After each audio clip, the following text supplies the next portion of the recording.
asalaamaaleykum wa rahmatullah asalaamaaleykum 94 Walf Sénégal dellu si na di leen siyaare di siyaare mboolem képp koo xam ne ni yaa ngi topp sunu seen YouTube bi di 94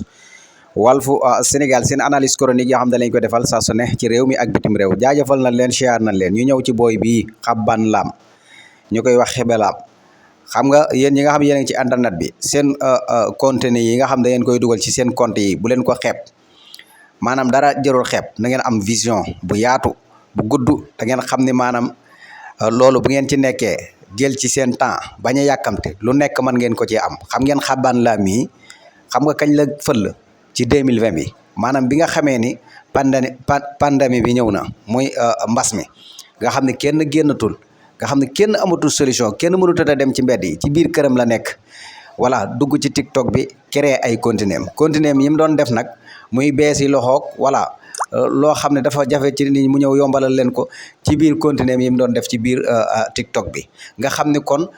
loolu noonu am na ñoo xam dafa ñàkkoon ful la ci ñoom am na ñoo xam ne daal dañ doon wax naan non nit la waaye lii nuñ koy seetaan waaye kii li muy def nii lan la ni muy beesee ay loxo nii mais sa waay kii li muy def te loolu xoolal 2020 la fël la voilà léegi ku ne ko woon nag 2020 da nga dugg ci TikTok bi doon ci millionnaire ndax ku nekk xam ne ni dem na ba am ci ay abonné yoo xam ne même ki créé TikTok sax amoo ko ti dem na ba ciy fayeeku loo xam ne nii même ki créé TikTok sax est-ce que mu ngi ko ciy fayeeku kon dara jërul xeeb voilà vision la amoon xamoon na ne fi mu toll solution lenn rek la moo tax biñ ñu tëjee ndega wërsëg dana la tëj sax nga am ko ci sa non c'est pas suñ borom kenn du moom nga xam ne dèjà buñ ñu tëjul woon est-ce que dina doon am Xaban Lam est-ce que dina siiw international te ku nekk xam ne ni dafay dem ci star yi ci monde yëpp lay àndal day dem ci monde bi yëpp di ànd ak star yi nekk ci monde bi yëpp ñaata star la àndal loolu mu doon beesee ay loxo ndekete voilà fi la mbiram war a jaaree fël tey jii nag ku ne ko woon 2020 ba 2025 da nga dem dugg ci palais Sénégal bi nuyoo président du ko gëm kon mbir boo ci nekkee na nga ko gëm te am ci vision te bañ a découragé wu te xam ni waa internet du ay caaxaan internet nekk na li nga xam ne ni phénomène la voilà kenn ku ci nekk continuer yaa ngi cay def na nga ci am sa fulla ak sa fayda bañ a tooñ kenn nekk ci li nga war a nekk rek bis bu yàlla defee ni maanaam yow loolu da nga ci réussir kenn mënu ci dara ndax Xaban Lam mii wax dëgg fa yàlla jamono yi muy door a fël di bees yi loxo moom bari na ñoo xam dañ doon wax naan kii daal day caaxaan rek voilà kii day caaxaan rek tey de moo nekk nii jàkkaarloog sunu président bi di Bassirou Diomaye Faye voilà nga xam ni sénégalais la doon faire ci Sénégal nag mu nekk sénégalais ba pare faire ci Sénégal kon Xaban Lam a ngi noonu 2020 daal la fëloon te 2020 boobu mu ngi fekk ñu tëj nit ñi ci biir kër yi ndekete da nga tëj nit wërsëgam fekk ko ci biir këram voilà ndax ci biir këram la nekkoon voilà créer ay contenu am ci biir TikTok bi voilà gis nga ko tey kon yaakaar naa ne daal dara jarul xeeb lu ne nekk rek voilà di ci góorgóorlu internet bi am na ñoo xam ne ni dañoo xamul dëggi internet bi mais buñ ko xamoon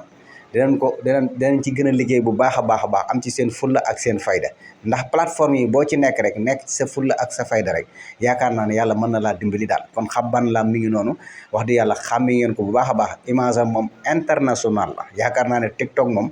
wax dëgg yàlla lañ ko fay yaakaar naa jàppoon na ni moom dina dund ba dee du ci fayee ko loolu moom ku wéetoo na moom laaj ko dina la ko wax parce que lii problème bi mooy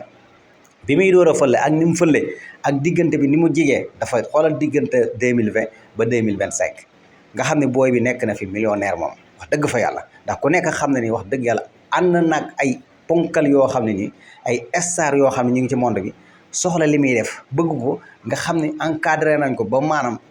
wàllu publicité yu baree bari yoo xam ne wax dëgg yàlla mën nañ ko ji fay xaaj bi du jeex loolu yëpp grâce rek continuer yi mu doon def ak gëm ko am vision loolu moo ko indi fii tey ji mu ak si tey kon voilà mi ngi noonu kan mbir mi continuer yi ngeen def na ngeen ko respecté te nekk ca loolu noonu te wax dëgg yàlla ngeen xam ne internet du pour saaga du pour kii musul saaga kenn kii musul xas kenn bees yi loxo dong lay def bees yi loxo voilà beesi loxoom yooyu mu doon def nag nit ñi ko doon xeeb te pourtant ba mu koy def de am na ñoo xam ne nii wax dëgg yàlla nekkandoo woon na ak ñoom waaye voilà gis nga ko nit li ngay def am na ñoo xam ne chaque jour ñu ngi lay xool bi nga koy def bi nga koy ubbi ba niñ ci doone millionnaire wala moom de wax dëgg yàlla fii la nekkoon bi mu koy def de man de gisoon naa ko muy wala booba man wax dëgg amu woon jot ak yooyu noonu fekk moom wax dëgg yàlla suñu borom dimbali na ko ni ko wala fii ngay jaar boo jaaree fii suñu borom dina la voilà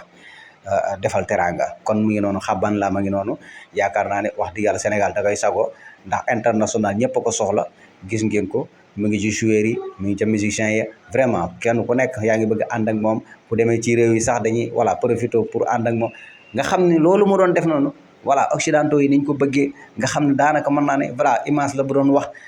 vraiment wax dëgg yàlla xaban laal daal ñu ngi koy félicité bu baax a baax a baax a baax grâce nag que sénégalais yi nga xam ni chaque jour saa su nekk jàppale nañ ko di xool ay continuer di ko jàpp di ko partagé